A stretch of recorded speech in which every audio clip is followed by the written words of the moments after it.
Hola, ¿cómo están? Soy Ángel Luis Fernández y esto es A1. Bienvenidos.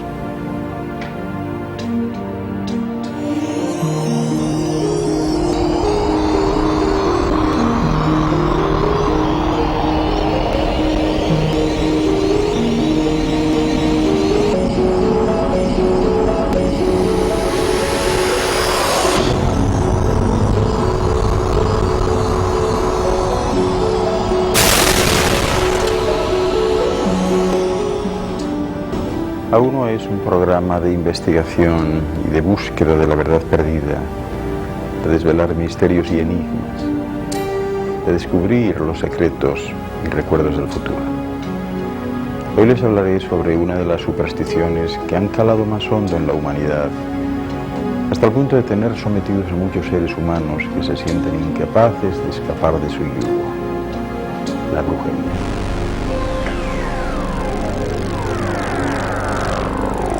La brujería es el conjunto de creencias, conocimientos prácticos y actividades de ciertas personas, de esas que llaman brujas, ¿verdad? Aunque existe también la forma masculina, no se engañen, es decir, también hay brujos, pero es menos frecuente.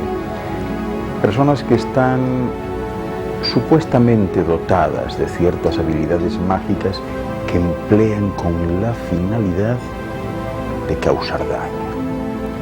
Pues bien, la creencia en la brujería es común en muchísimas culturas y las interpretaciones del fenómeno pues varían significativamente de una a otra. Por ejemplo, en el occidente cristiano, la brujería se ha relacionado frecuentemente con la creencia en el diablo, especialmente durante la Edad Moderna, ¿verdad?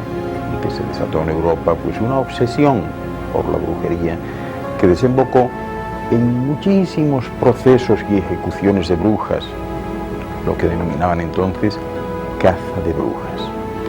Bueno, pues algunas teorías relacionan la brujería europea con antiguas religiones paganas de la fertilidad, aunque ninguna de ellas ha podido ser demostrada fehacientemente. Las brujas tienen una gran importancia en el folclore de muchas culturas y forman parte de la cultura ancestral popular. No obstante, si bien este es el concepto más frecuente de ese término, ¿verdad?, del término bruja, desde el siglo XX, esta palabra ha sido reivindicada por sectas ocultistas y por religiones neopaganas como la Wicca, y lo han hecho para designar a todas aquellas personas que practican cierto tipo de magia, sea esta de tipo maléfico, es decir, magia negra, o de tipo benéfico, la magia blanca, o bien a los adeptos de una determinada religión.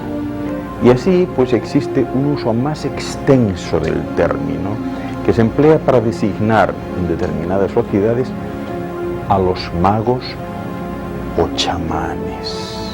Pero fíjense, es difícil distinguir claramente entre brujería, hechicería y magia. Estas prácticas utilizan medios ocultos para producir efectos más allá de los poderes naturales del hombre. La brujería se adapta a los tiempos modernos y abunda aún en los libros populares para niños. Ahí tenemos el famoso Harry Potter, ¿verdad? Bien, pues el rechazo a la brujería no comienza, aunque pudiera pensarse que sí, con la Iglesia Católica. Ya la condena existía en el Antiguo Testamento. Y también el Imperio Romano penalizaba ciertas actividades de la brujería con la pena de muerte. Pero ustedes se preguntarán, bueno, ¿por qué? ¿Por qué razón? ¿Por qué causas se recurre a la brujería?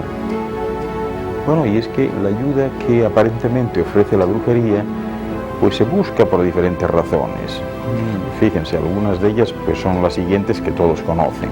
Por ejemplo, pues para hacer daño a alguien a quien se odia profundamente, para atraer la pasión amorosa de una persona, para invocar a los muertos, qué sé yo, para suscitar calamidades o impotencia contra enemigos, contra rivales u opresores reales o imaginarios.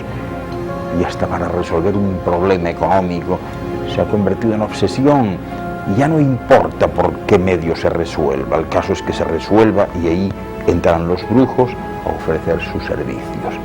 Y claro, los ofrecen ¿mediante qué prácticas? Bueno, pues fíjense, si nos remontamos al origen de la brujería, he de decirles que esta pues data de los tiempos de la antigua Mesopotamia y de Egipto. Así se demuestra claramente en la Biblia, al igual que en otros antiguos escritos, como el famoso Código de Hammurabi, nada más y nada menos que 2000 años antes de Cristo. Sin embargo, claro, no todos los brujos siguen las mismas prácticas. Es habitual que el brujo pues haga un pacto con los espíritus, ¿verdad? Que adjure a Cristo y los sacramentos, que haga rituales como, qué sé yo, o sea, parodias de la Santa Misa, por ejemplo, o de los oficios de la Iglesia, y naturalmente que adoren al príncipe de las tinieblas o que participen en aquelarres, ¿verdad? Esas reuniones de brujos donde hacen todo tipo de maledicencias. En fin, que en general la brujería pues suele estar relacionada con el satanismo. Y fíjense, en la brujería y en la magia existen elementos comunes. Voy a decirles alguno. Por ejemplo, la realización de rituales o de gestos simbólicos, ¿verdad? También el uso de sustancias y objetos materiales que tienen un significado simbólico y muchas veces alucinógeno. También el pronunciamiento de un hechizo, una condición prescrita del que efectúa el rito, y muchas más. En general, la brujería consta de rituales, ¿verdad?, para hacer sus hechizos. De esa forma, pues, intentan ejercer un maleficio o una atadura sobre alguien, y algunos de los cuales pues requieren hierbas alucinógenas particulares, es decir, formas de droga, ¿no? También hay ciertas palabras que dicen ellos que son de conjuro o de hechizo y que pueden ser escritas para obtener un mayor poder. Y naturalmente quien realiza el rito debe desear su propósito con todas sus fuerzas para obtener mayores efectos, y algunas veces, fíjense, hasta tiene que ayunar durante 24 horas antes de realizar el rito, porque dicen que así se purifica el cuerpo. Y claro, al final siempre subyace la misma pregunta: ¿es real el poder de la brujería? No lo es. No lo es. En la mayoría de los casos se trata de una sugestión de la propia mente, es decir, una creación mental de formas pensamiento por una existencia fugaz, aunque suficiente, ¿verdad?, para generar manifestaciones físicas, muchas veces del tipo que sea, buena o menos buena. La Biblia, la enseñanza de los padres de la Iglesia y la tradición no dejan lugar a dudas sobre el hecho de que los seres humanos tienen la libertad para pactar con el diablo, dicen ellos, ¿verdad?, que entienden que tiene influencia sobre la tierra y las actividades humanas. Sin embargo, algunos padres como San Jerónimo ya se lo cuestionaban antiguamente y pensaban que en la mayoría de los casos la brujería era una sugestión de la mente. La Biblia condena la brujería y la hechicería, no exactamente como falsas o fraudulentas, sino por ser una abominación. Fíjense en ese capítulo del Éxodo 22, 18, que dice que a la hechicera no la dejarás con vida. Y si leen también el Deuteronomio 18, 11, 12, verán que la narrativa de la visita del rey Saúl a la hechicera de Endor demuestra que su evocación de Samuel, esto está en Reyes, ¿verdad?, fue real y tuvo efecto. Y también en Levítico 20:27 se lee lo siguiente: el hombre o la mujer en que haya espíritu de nigromante o adivino morirá sin remedio, los lapidarán, caerá su sangre sobre ellos. Está claro que en estos casos se trata de un espíritu adivino. ¿Qué decirles del pueblo de Israel? muchas ocasiones se volvió, ¿verdad? Intentó la práctica de la adivinación y la consulta de brujos, yendo así en contra de todos los preceptos de Yahvé. Si aparece en Ezequiel 13, 18, 19, en Crónicas, ¿verdad? Pues bien, el Antiguo Testamento muestra claramente cómo los israelitas y sus vecinos paganos estaban plenamente conscientes de la brujería y de la magia. Y así, en el Éxodo 7:11, se puede leer lo siguiente. Se lee que el faraón llamó a todos los sabios y adivinos, y ellos también. Y así los magos de Egipto hicieron las mismas cosas que había hecho Moisés, y las hicieron por medio de sus artes secretas. El primer mandamiento, ya saben ustedes que condena la brujería, condena la magia y condena todo tipo de adivinación cuando dice aquello de que yo soy el Señor tu Dios. No tendrás dioses extraños delante de mí. Éxodo 22:3. Y el Nuevo Testamento igual condena la brujería como una realidad perversa. Lean en Gálatas 5:20, 13:6 y en el Apocalipsis 21:8 y 22:15, que dice que el mago Simón era practicante de la magia, pero le dio envidia de los apóstoles al ver que la gente recibía el Espíritu Santo cuando ellos imponían las manos. Y así les ofreció dinero para que le enseñaran cómo hacer todo esto, ¿verdad? Y entonces dice que Pedro le contestó: tu corazón no es recto delante de Dios, arrepiéntete pues de esa tu maldad. Esto aparece en Hechos 8, 9 y 22. Pero no se me muevan todavía, que estoy empezando y esto de la brujería trae cola. Hasta ahora.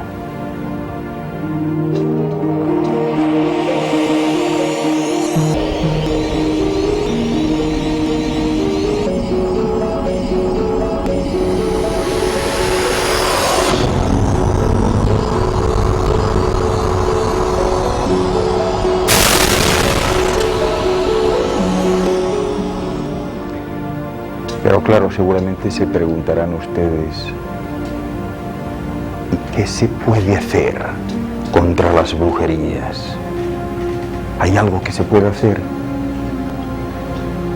Al enterarse de que alguien le está haciendo un trabajo de brujería, muchas personas tienen verdadero pavor, miedo. Y esto es exactamente lo que quiere el brujo, ¿verdad? Ya que por medio del miedo, él o ella puede dominarles.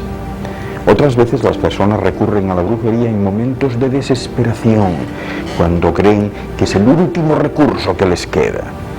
Y claro, en esos momentos vulnerables, alguien les ofrece la brujería como una solución fácil.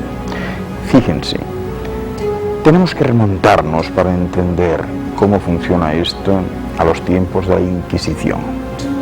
Seguramente han oído hablar de ello, ¿verdad? Bueno, pues en la segunda mitad del siglo XIII, la recién instituida por la Iglesia Católica Inquisición papal comenzó a imponer cargos y condenas por hechicería.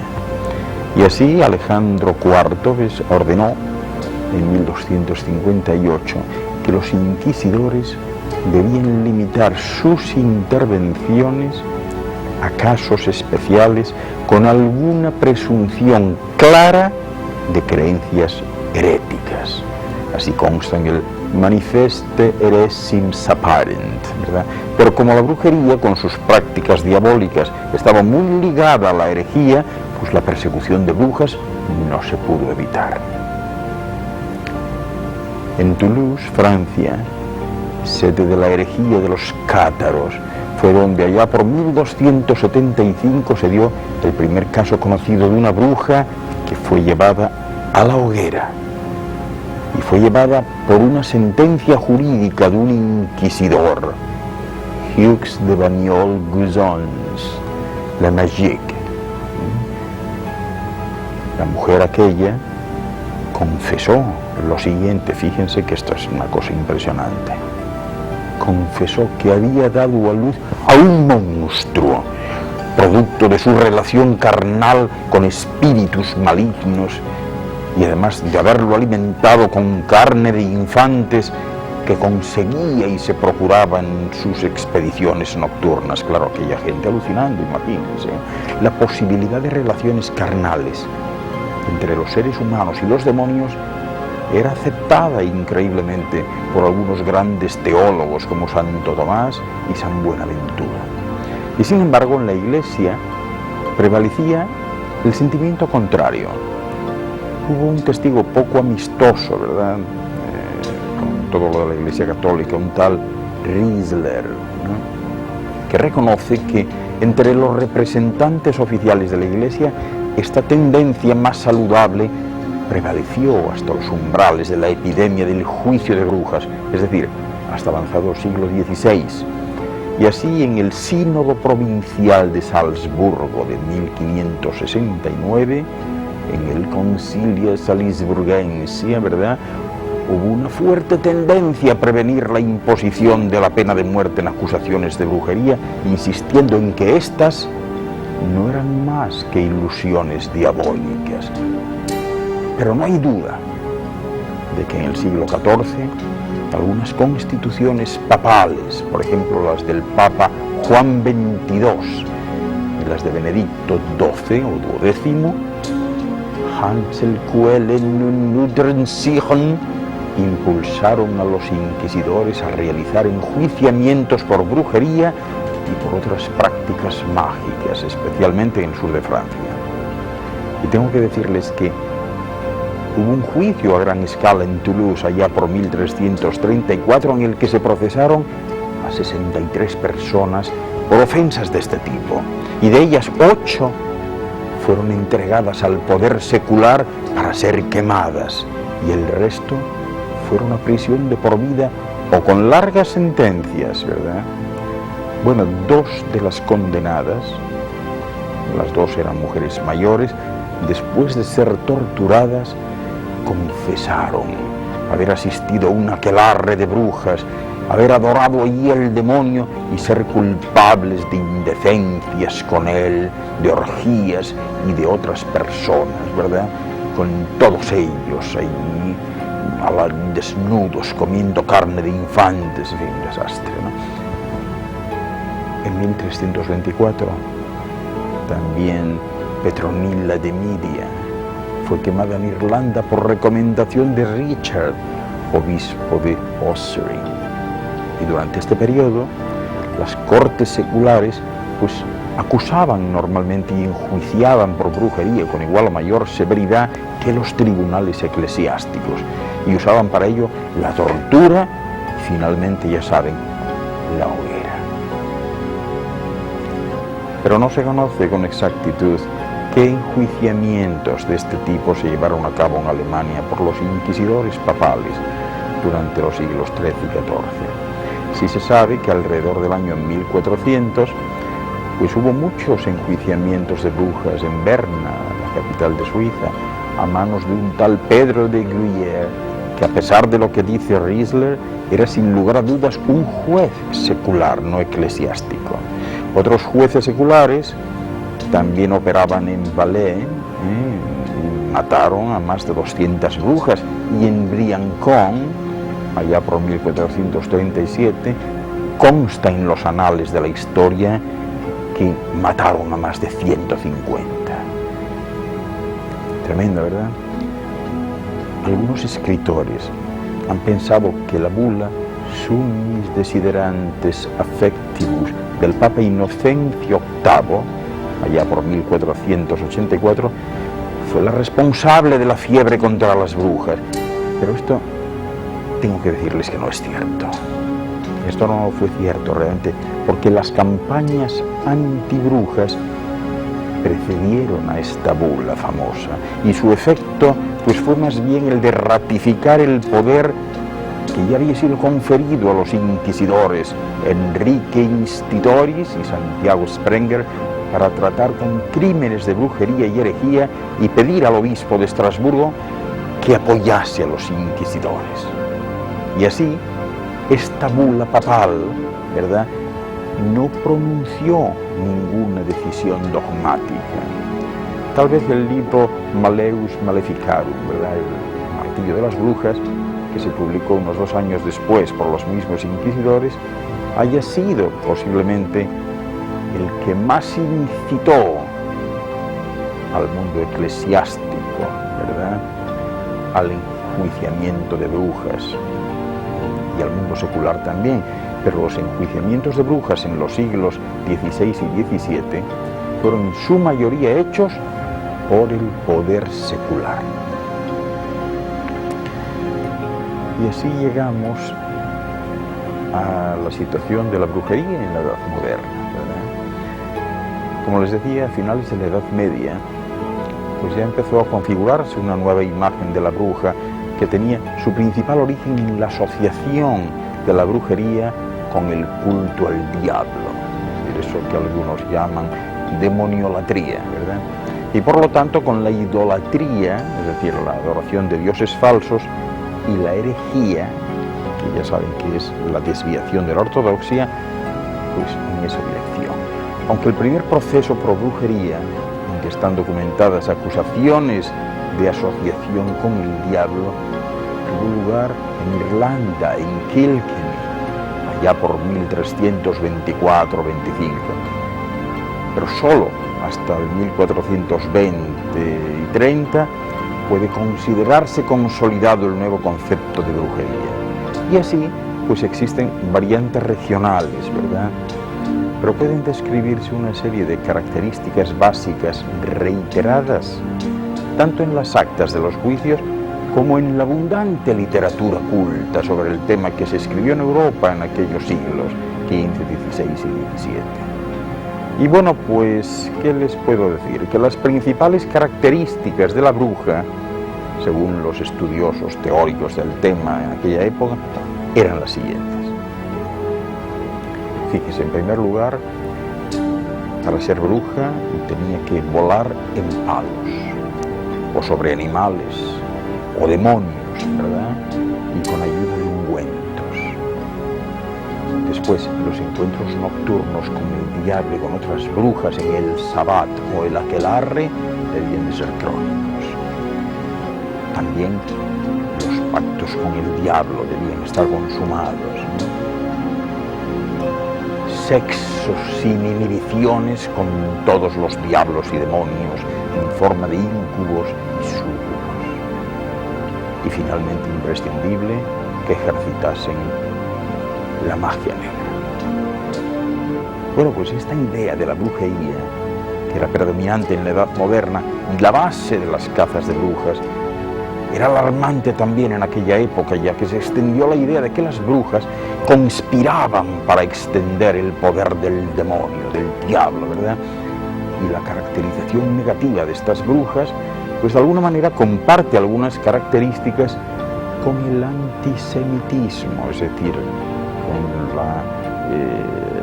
el enfrentamiento con el pueblo judío. Entonces hay expresiones como sinagoga satanae, que es sinagoga de Satanás, o como el mismo Sabbat, para designar las reuniones nocturnas de las brujas, y que tiene un fuerte carácter misógino, ¿verdad?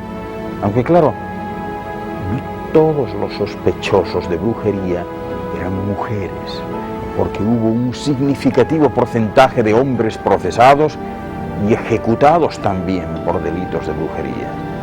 Claro, ellos consideraban a la mujer como más inclinada al pecado, más receptiva a la influencia del demonio y por tanto más proclive a convertirse en bruja. La definición de la brujería como adoración al diablo se difundió por toda Europa y lo hizo mediante una serie de tratados de demonología y de manuales para inquisidores que se publicaron desde finales del siglo XV hasta bien avanzado el siglo XVII. El primero en alcanzar gran repercusión gracias a la reciente invención de la imprenta fue el Malleus Maleficarum, del que les hablaba antes, el martillo de las brujas. en latín. ¿Qué era el Maleficarum? Un tratado filosófico escolástico desapasionado y racional publicado en 1486 por dos inquisidores dominicos, Heinrich Kramer, Henricus Institutoris, en latín, y Jacob Sprenger. El libro no solo afirmaba la realidad de la existencia de las brujas conforme a la imagen que les decía antes, sino que afirmaba que no creer en brujas era un delito equivalente a una herejía. Haesis maxima est opera maleficarum non credere. Es decir, la mayor herejía es no creer en la obra de las brujas. De este modo, tanto el Malleus Maleficarum como otros muchos libros que se publicaron en la época constituyeron el fundamento de la caza de brujas. Un fundamento que se dio en toda Europa durante la Edad Moderna, especialmente en los siglos XVI y XVII, y que causó la muerte, según los cálculos más fidedignos, siéntense bien, de más de 60.000 personas. ¿Qué les parece? Es impresionante, ¿verdad? Bueno, pero esto solo es el principio, porque nos queda mucho más. Me voy a tomar un jugo, permítanme este inciso, y les veo ahora en cuestión de minutos para retomar este tema tan especial y tan esperado, por cierto. Hasta ahora.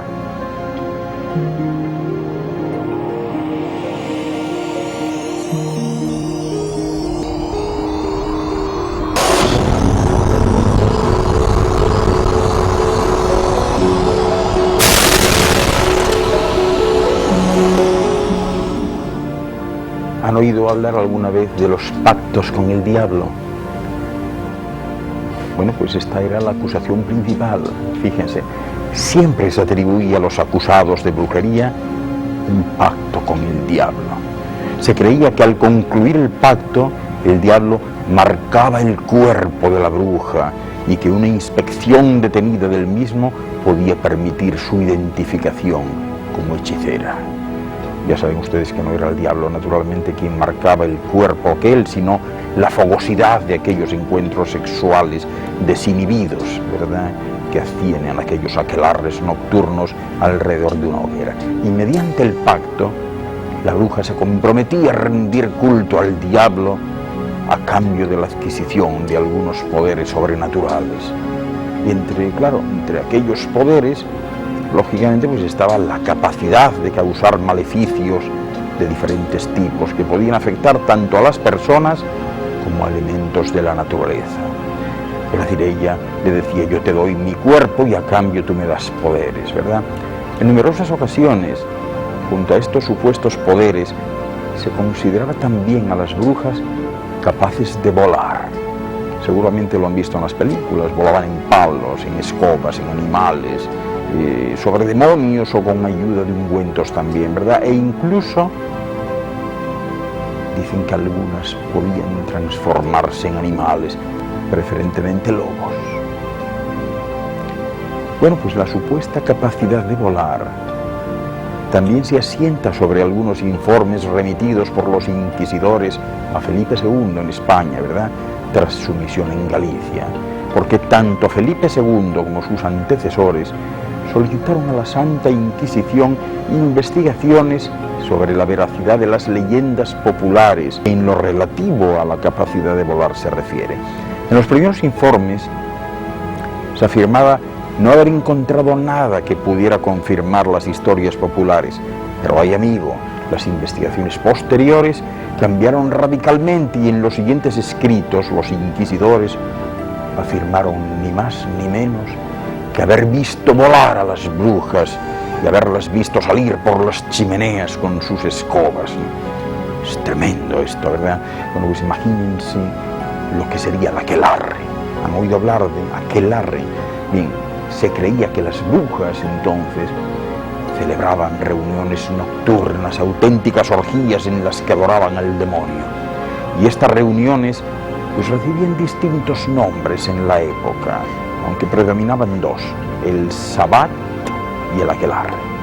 La primera de estas denominaciones, ya se imaginan que es casi con seguridad una referencia antisemita, es decir, antijudía, cuya razón de ser pues es la analogía entre los ritos y los crímenes atribuidos a las brujas y los que, según la acusación popular, cometían los judíos, que eran parecidos según ellos.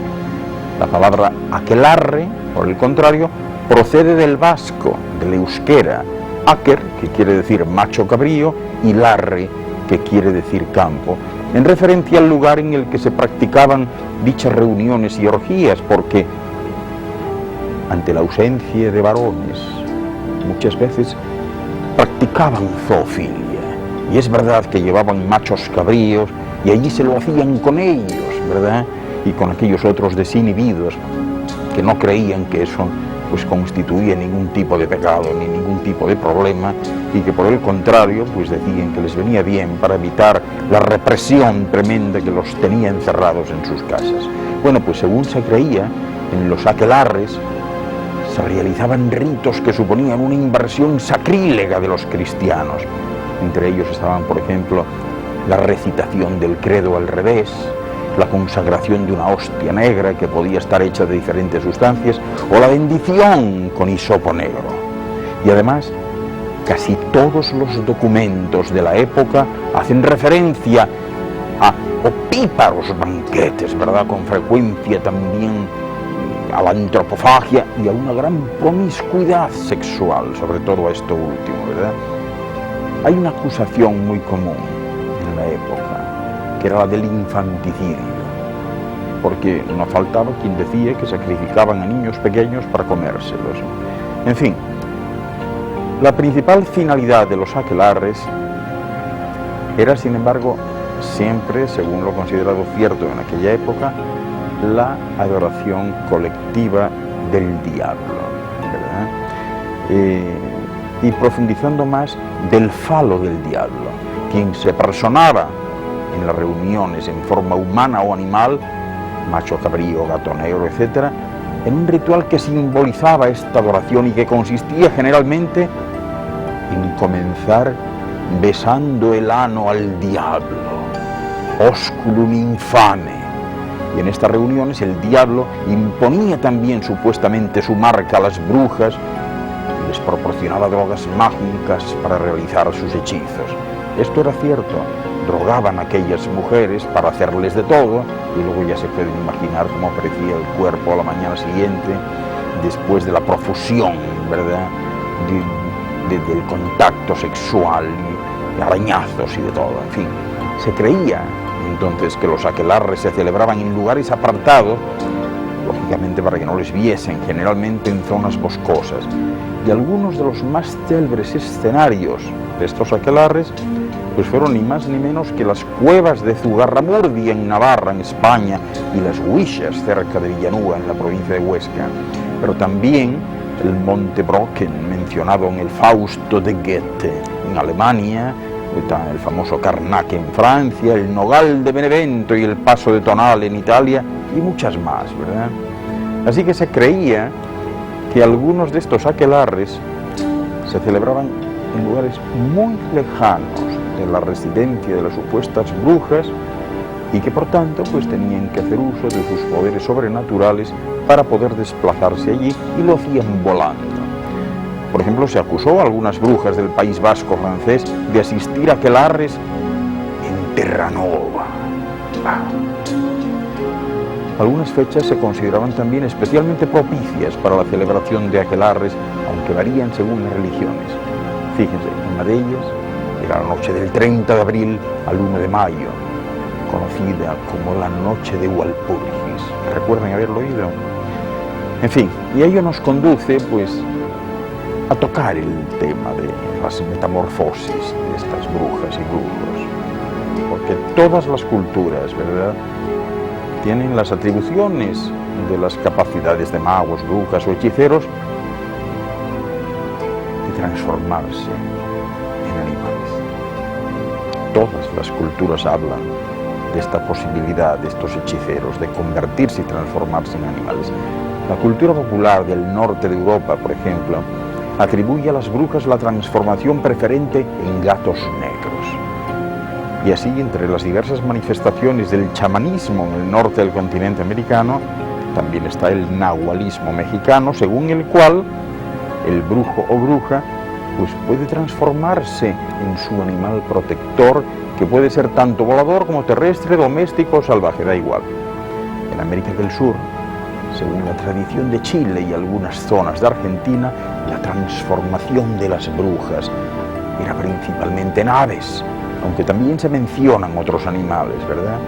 Y hay un tipo especial de bruja o brujo que destaca, al que, al igual que los calcu en la tradición mapuche, se suponía o se le suponía la capacidad de convertirse en un pájaro mítico conocido como chonchón.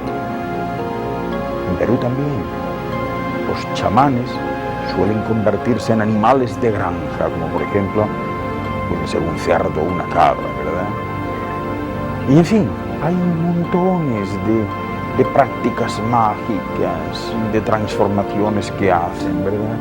Se acusaba, por ejemplo, a las brujas de la realización de hechizos mediante eso que llaman magia negra, es decir, con fines maléficos. Y así, mediante estos hechizos, lograban supuestamente hacer morir o enfermar a otras personas o al ganado, o desencadenar fenómenos meteorológicos que arruinaban las cosechas, lo que las brujas modernas no consideran. Sin embargo, llaman magia a un aspecto distinto de la brujería, que no tiene nada que ver con las creencias antiguas. Por ejemplo, estas brujas modernas no creen que se puedan crear tormentas, como les decía, o invocar espíritus malignos, sino que creen que los acontecimientos están controlados por una o varias mentes humanas y que entre todas buscan cómo hacer contacto con ellos e influir así sobre las mentes de los demás. Sin embargo, la magia brujeril es una combinación de ciertos aspectos del ocultismo y ciertos fenómenos de la parapsicología, como puede ser la percepción extrasensorial, la telepatía, el hipnotismo, la autosugestión, la retroprecognición, la escritura automática, la radiestesia y tantas otras, ¿verdad? Y la ciencia, como tal, pues todavía tiembla al oír la palabra brujería. Pero sin embargo han intentado estudiarla expertos en áreas tales como la biología o la psicología. ¿Y qué creen que han encontrado? Pues han encontrado ciertas similitudes entre sus investigaciones y las creencias de las brujas.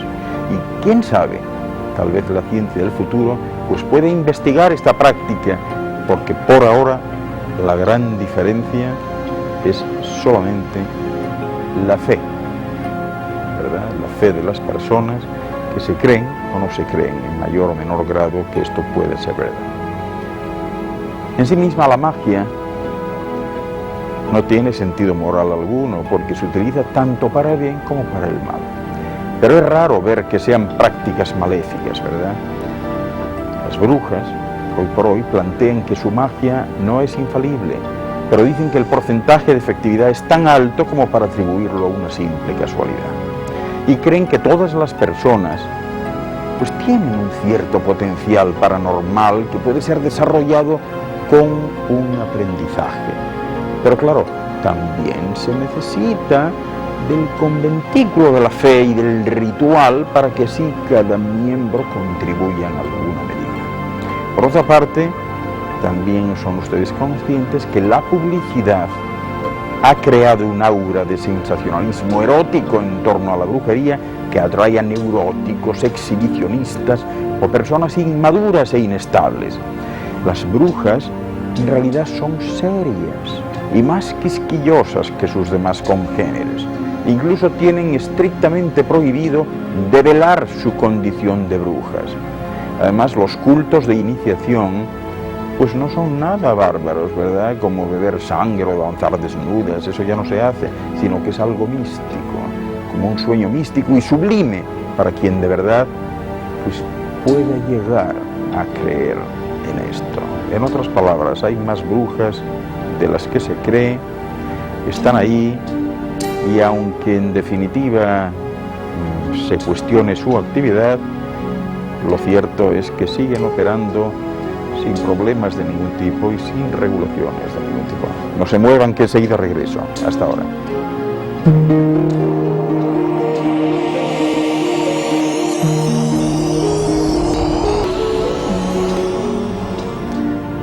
No puedo dejar este tema sin hablarles de la brujería y de la magia en América. Fíjense, la religiosidad amerindia se diferencia de la africana en cuanto al papel desempeñado por el hechicero. Porque en América el chamán es un superhombre gracias a sus extraordinarios poderes, pero el hechicero africano es más bien un sabio, ¿verdad? Ambos conocen la manera de utilizar las fuerzas espirituales, pero el chamán, a diferencia del hechicero africano, que realmente más bien procura pues una especie de alianza o de benevolencia, manda sobre los espíritus.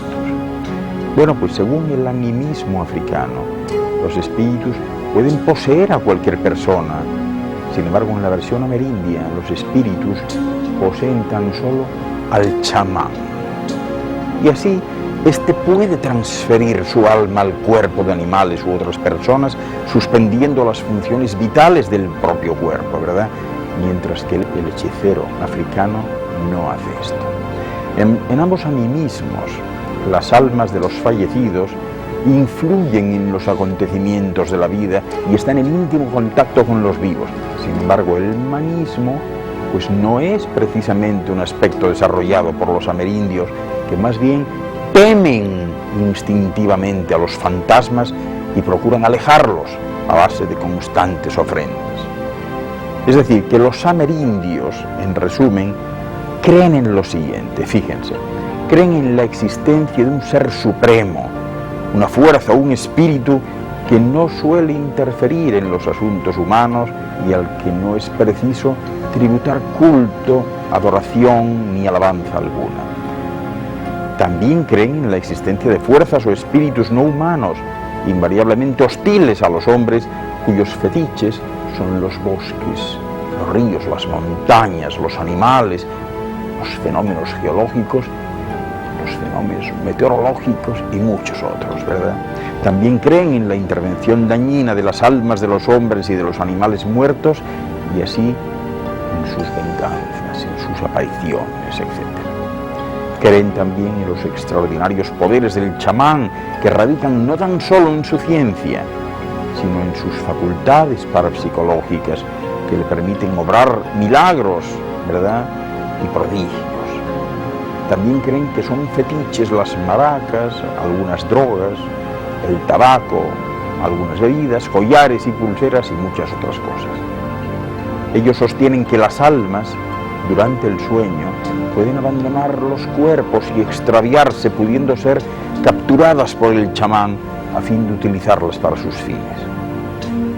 De este modo ya pueden entender que los chamanes pues son casi siempre individuos de temperamento nervioso y excitable, y cuando entran en trances, esos trances pasivos, ¿verdad?, suelen ser muy violentos y llegan a crisis epilépticas o de estupor catatónico, ¿verdad?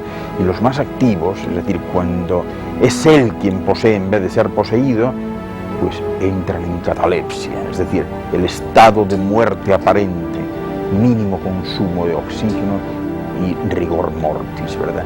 La religiosidad amerindia no está restringida a los núcleos de población indígena. Están asimiladas de muchas maneras por las otras corrientes que integran el sincretismo. Y esta, además, pues desempeña un papel trascendente, como ya tendremos ocasión de explicar, ¿verdad? Así, la brujería, pues como les diría yo, es la degeneración de una de las primeras etapas de creencias y prácticas religiosas de esta humanidad. Y a lo largo de la historia ha añadido a su esencia primitiva pues muchas parodias de las distintas religiones posteriores, en lucha con ellas siempre, ¿verdad? Y que después de generaciones pues la han hecho permanecer en la oscuridad. La historia, ¿verdad?, del culto de las brujas se puede comprender únicamente considerando el desarrollo religioso en su conjunto. La religión es decir, la relación del individuo con el cosmos, se consideró en un principio algo exclusivo de un grupo, y el sentimiento religioso fue creciendo apoyándose en la danza. Originalmente, al hombre protopaleolítico, ¿verdad?, solo se le puede considerar en grupo, con un sentido grupal, motivado fundamentalmente por sus deseos de alimento, sexo y de la autopreservación, y que ejercita un sentido de unidad psicológica con la danza, nada más. Sin embargo, gradualmente, y durante un extenso periodo de tiempo, se empieza a desarrollar el sentido de la individualidad personal, y así el mecanismo del grupo se altera, y de ser un matriarcado dominado por las mujeres, pasa a ser un patriarcado dominado por los hombres. Este individualismo provoca soledad y miedo, y como consecuencia de este miedo, pues el individuo trata de ampararse en el grupo, y el éxtasis de la danza le proporciona esa protección tan deseada, corriendo siempre a cargo del más viejo de los varones o de las hembras del grupo el organizar todo el evento. Y así pues llegamos a los primeros sacerdotes, los primeros hechiceros y los primeros iniciados. Entonces la danza se convierte en una experiencia emocional para cada persona, es decir, una liberación y una solución de los problemas individuales, así como una práctica de grupo, un ejercicio de la comunidad con objeto de alcanzar el propósito general, que es ni más ni menos que el desarrollo del conocimiento del mundo exterior, que había conducido al animismo y al culto de los fenómenos naturales, incluyendo el culto a los antepasados. Entonces el hombre es todavía parte de la naturaleza, pero poco a poco se va dando cuenta de que está escapando de ella, y ¿qué hace? Pues trata por todos los medios de permanecer identificado. Entonces hace ofrendas a los árboles y trata de mantenerse unido al mundo animal, del cual entiende que se está alejando. Se autoconoce mejor, tiene conciencia de su sexualidad y trata apasionadamente de volver al Edén. Durante algún tiempo lo consigue por medio de la danza y de los ejercicios religiosos, pero poco a poco se convierte en una especie de truco, y cuando se da cuenta de ello y de que es incompatible con sus anteriores creencias, entonces el anterior liberador se convierte en superstición, y el hombre lo inscribe en la historia como magia. El mundo creció y las culturas se separaron aún más, definiéndose cada vez más la personalidad individual. De este modo, lograr aquella liberación psíquica dependió progresivamente pues de una serie de ejercicios establecidos de antemano. Se les podía llamar religiosos cuando se llevaron a cabo de buena fe y con un fin inconsciente, y se convirtieron en magia cuando se procuraron de forma consciente como una liberación individual. Así pues, la religión, que es algo que ofrece, pues se convirtió en algo diferente de la magia, que es la que recibe. En síntesis, muchas veces, ¿verdad?, cuando hoy escuchan ustedes hablar de satanismo y de cultos satánicos, de magia negra, se tiende a confundir varios elementos diferentes. Por un lado, las modas contraculturales, como estos movimientos nuevos que hay, el movimiento dark o el gótico, propios de algunos grupos underground. Si bien estos movimientos pues contienen elementos doctrinales que están tomados principalmente de la Wicca y de formas de conducta claramente sectarias, ¿verdad?, pero que no se pueden identificar unívocamente unos con otros, ¿no? También se podría hablar quizás de satanismo por imitación o asimilación de eslogans y comportamiento, ¿verdad?, que son los que difunden ciertos cantantes y grupos underground. Después, la brujería hoy por hoy, pues no es ni más ni menos que un conjunto de movimientos, de prácticas y de creencias que propugnan pues un retorno a las religiones precristianas de culto a la naturaleza, y se diferencian claramente del satanismo, ¿no? Además, no pueden ser considerados satanismo en un sentido propio, ¿verdad?, porque están como en otra dirección. los grupos de satanistas que promueven y que practican de una forma u otra sus ritos de invocación y adoración a Satanás, ya sea que lo consideren un ser personal realmente existente o un puro símbolo, también constituyen otro grupo. Y así, poder mantener estos tres elementos como claramente diferentes les permitirá no solo tener una idea acabada de la magnitud de este fenómeno, sino también poder generar respuestas acertadas en cada caso concreto. Pero fíjense bien, en realidad no existe nada, ni nadie que pueda afectarles. Nada ni nadie que pueda invadir su espacio o ejercer ningún tipo de agresión o presión si su propia mente no lo permite. Es decir, si ustedes no dejan espacio o no mantienen una puerta abierta a tal posibilidad, no hay nada que les puedan hacer. Porque cada ser humano es virtualmente infranqueable, no es permeable a estas incidencias y realmente puede llevar una vida completamente libre de atentados y de miedos. Es decir, el ser humano puede siempre blindarse ante este tipo de injerencias en su espacio. Todo lo demás es una cuestión cultural, es una sugestión, es una cuestión mental. Pero no crean que todo lo que han visto y oído hoy pues haya sido fruto de su imaginación o de la mía, porque no ha sido así. Soy Ángel Luis Fernández y esto ha sido uno por hoy. Muchas gracias por su atención.